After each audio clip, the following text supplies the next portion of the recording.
In the summer of 2011, 15 doctoral students visited Vietnam for 3 weeks. We traveled from north to south over 2,000 miles, visited 17 colleges and universities, and 5 departments of education.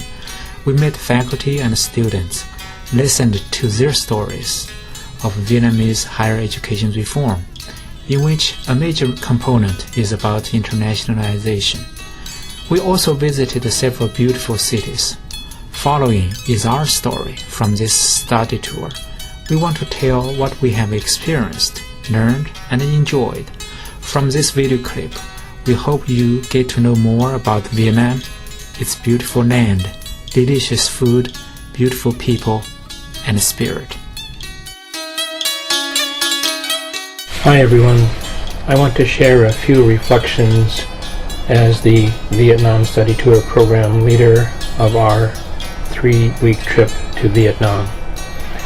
I would not be totally honest with you if I said that I didn't have any trepidations about taking 15 doctoral students across the entire country of Vietnam from north to south over a 3-week period at the height of the rainy season when humidity and temperatures are among the highest they record.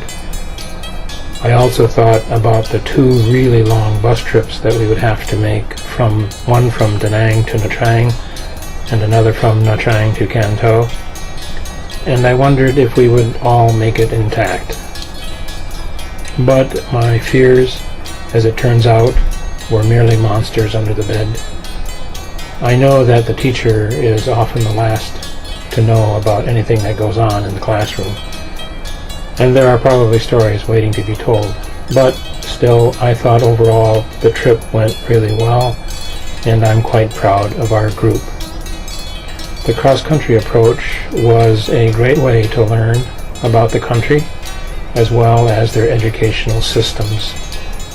People and cultures differ in Vietnam from region to region, and there are deep and rich historical traditions associated with each of these regions. There are over 50 ethnic groups in Vietnam, and one wouldn't think that if you just thought about the country as a group of Asians living there for a very long time. The geography also simply takes your breath away, I think, especially in the mountains and along the sea. The people, too, are simply wonderful. They're so gracious and hospitable. They are eager to share and to learn what you have to offer. We could have spent many more days in each of the locations that we visited, talking with teachers and students, administrators, and family members. Despite having traveled to Vietnam 8 times before, this was the first time I was north of the Mekong Delta, and the trip has left an indelible impression. The students, our hosts, and our beautiful locations are all woven together into a seamless fabric of wonderful memories for me. Thanks to my group, to our hosts, and to the college for allowing us all to have this experience together. Our most memorable visit to a university was when we went to Tre Vinh University, which used to be a community college and is founded on a community college model. And what impressed me the most was the way they were committed to the entire community, which included local businesses and the needs of businesses, but it also included the needs of the students in terms of health and in terms of academic preparation. It sought to integrate a local minority group, the Khmer. It also addressed the needs of women specifically in the community. So it just had this holistic approach to what a community college can be. There was a woman that is the director of teachers at the college. She embodied a process of really listening to the needs of her teachers and in working together in a kind of dialogue with the resources that she had and their needs. And so the way she managed to balance what she knew and her knowledge with what their needs were, it led to, I think, really deep development in her teachers and in the school as a whole. And part of where she acquired a lot of the resources were through internationalization. The school was founded on a Canadian model, had been funded heavily from the Netherlands, and so they were able to train internationally, to get a lot of ideas and materials internationally, but the way that they implemented them it was really tailored to what their needs were, and they demonstrated the ability to sift and choose among a number of ideas and pedagogies and philosophies and methods to select what would be the most beneficial to their school. The school visits give us a much deeper understanding on how the centralized national education system is implemented in schools, both at the K-12 and higher ed level. In addition, we also get a chance to see how schools put efforts to make themselves globally competitive. We were able to meet with school teachers across the country, school administrators, as well as students. At the end of the trip, we visited a family that is a part of the School and Community Partnership Program. We went to Ministry of Education in Hanoi and several local education authorities to talk to policymakers and administrators about the basic situation of Vietnam education. I think these visits help us to understand the organizational structure and some policy goals of the of education development in Vietnam, and we have the chance to talk firsthand with those practitioners to get their perspective about what are they concerning about, what's what they expect to learn, and what have they done to to carry out educational reform in Vietnam.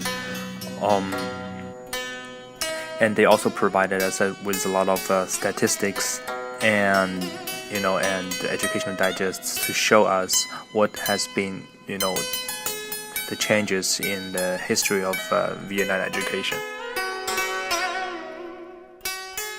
One of the highlights of the trip for me was our day in the rural Mekong Delta, very beautiful area crisscrossed with canals and tributaries and rivers. I wrote in my journal, it's a world of green-fringed water and bridges and long, flat boats. We visited the site of the Shell Project, which was an international collaboration between faculty from Vietnam's Con Thuy University and MSU teacher education professor Chris Wheeler. Dr. Wheeler and the Con Thuy University faculty members worked together to train local teachers, both to improve their teaching practice and to integrate community development work into what they taught. We got to speak with some of those teachers, and we visited families who had learned from the project to practice environmentally healthy farming. We found out that the project actually ended last year, but we saw its effects very much alive among the people we encountered. And it was a welcome example for us of how international collaboration can, certainly work to integrate countries into the global economy, but it can also work to address poverty and improve rural community life.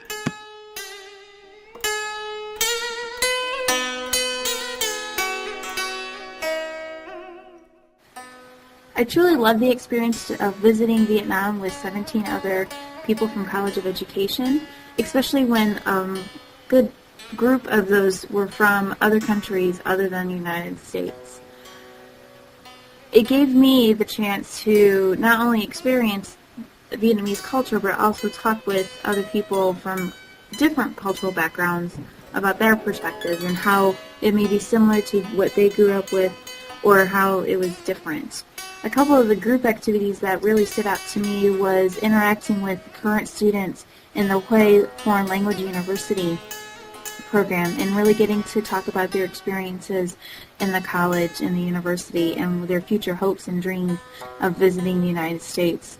Another great group activity that I think really bonded us together was when we went to swim in the South China Sea when we were in Da Nang. Overall, it was a great experience. One of the trends in Vietnam's education reform is the revision of the philosophy underlying their curriculum. During our visit, we heard consistently about the goal of making students at all levels more responsible for their learning, more active both in and out of classrooms, able to assess their own learning, and basically seeing students the center of all learning at all levels. Teachers talked a lot about teaching methods they used in the classrooms, for instance, brainstorming, self-evaluation by learners, both in and out of class group projects as well as small group discussions. They also talked about the challenges they face in implementing active teaching and learning, such as big classroom size, lack of motivation and resistance by teachers who feel uncomfortable when questioned by students, lack of teaching aids, lack of research materials, and the fact that the national examination system has not been aligned with the new curriculum. Vietnam people have been busy rebuilding the country, said our first tour guide, Mr. Ha, as he gave us a brief introduction about Vietnam upon our arrival in Hanoi. My name is Alex Akuli, a fourth-year Hale PhD student at MSU, and I will offer a few observations about faculty development in Vietnam. Emphasis on faculty development were observed at different levels. First, at the government level.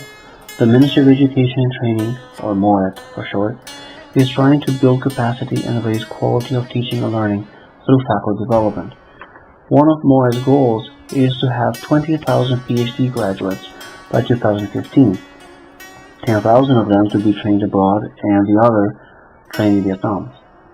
MOET mandates and provides teacher training and development programs and workshops during the summer. At the institutional level, colleges, universities, and K-12 institutions are creating partnerships both locally and internationally, with emphasis on faculty development for improving teaching and learning. For example, Vinh Long Community College, located in the Mekong Delta, has partnered with North American universities and has developed a comprehensive faculty development center, which was described as one of the best we found in the country. This center serves not only faculty at Vinh Long Community College, but also those regionally. We also learned that students, parents, and business sector in Vietnam also view education, faculty development, and improvement of teaching and learning as critical to rebuilding the country for the 21st century global marketplace. Thank you. When we went to Tre Vinh University, we learned about their Teaching and Learning Center, and Miss Thuy, told us quite a bit about how they integrate the minority groups into the education at Tre Vinh University. After our visit, we went to some Khmer museums and Khmer temples, and we got to hear some folk stories and hear her sing, and it was really interesting to see how this community college, former community college, now university, now integrates the population of the Khmer people.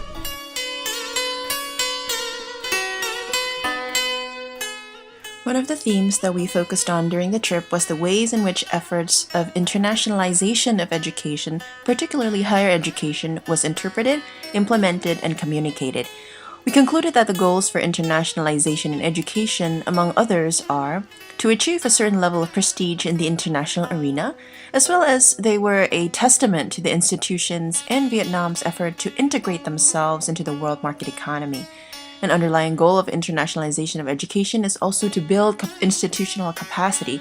Some strategies used including partnerships with foreign institutions, borrowing and importing and adapting curriculum from these institutions, welcoming international faculties, enlisting in foreign associations of higher education or community colleges, using English as the medium of instruction, and having programs whereby faculty members are sponsored to pursue further studies or degrees in a foreign country.